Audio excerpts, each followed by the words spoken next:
He really was the last person you would associate with something like this.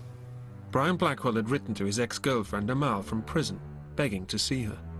After first refusing, she decided to confront him face to face. The thing which shocked her the most to the core was the fact that A, he could have lied to her like that, and B, she could have believed it. So when she went to see him in prison, that was what she was asking him over and over again. And she describes him as still being in denial. Like him, her coping mechanism is a kind of denial. And there are, I think, underneath that, feelings of guilt that she didn't see the warning signs when she could have done. The case was always presented and prepared as one of murder. There were sufficient inconsistencies and lies told by Brian Blackwell with his dealings with his family, with the banks, that would enable us to present this as somebody who killed his parents for reasons of financial greed. But prosecutors were faced with a surprise twist when they received the psychiatric reports.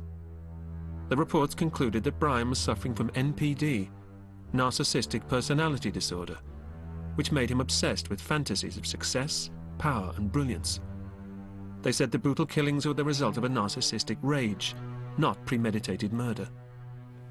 It is an unusual case because normally one would not accept a plea to diminish responsibility, but perhaps put all the evidence before the jury and invite them to make their mind up. But this was a case where just before the trial started, all the evidence was pointing towards the fact that Brian Blackwell was suffering from this particularly severe form of NPD, and it would have been entirely inappropriate to prosecute him for murder in the full knowledge that the experts who would have given evidence in the trial would have come to the same conclusion.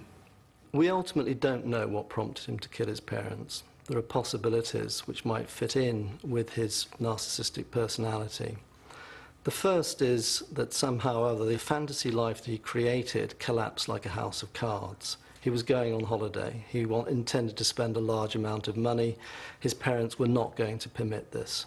And that this caused such an outburst of rage in him that he became murderously angry and killed his parents at that stage.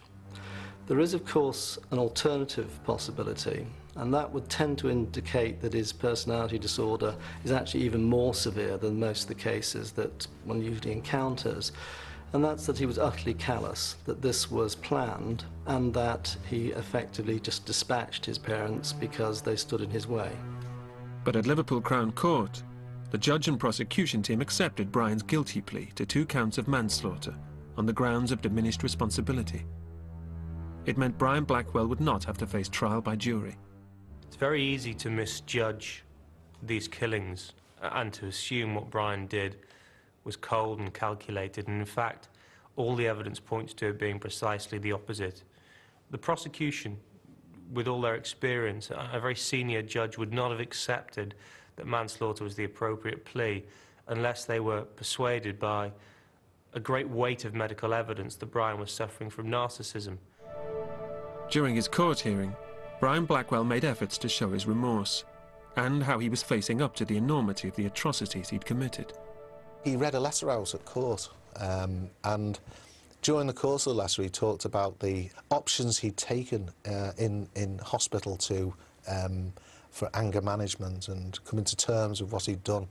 But in actual fact, it is exactly what the psychologists predict that he would do, that he would become, as he probably was when free, he would become a model prisoner just as he was a model son.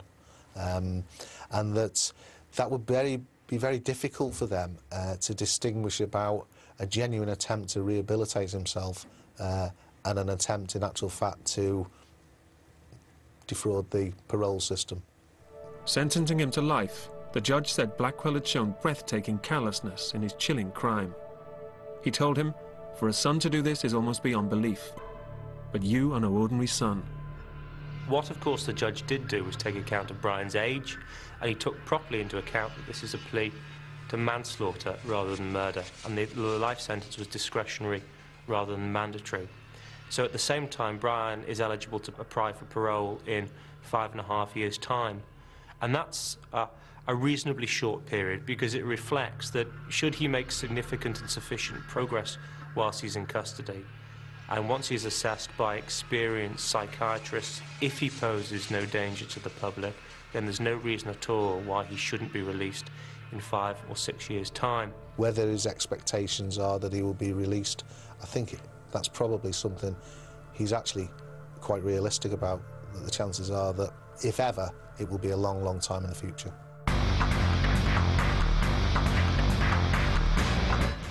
Following fire crews, paramedics, ambulance teams, doctors and nurses as they make split-second life or death decisions. Steve Scott is back with more Night Watch coming up next here.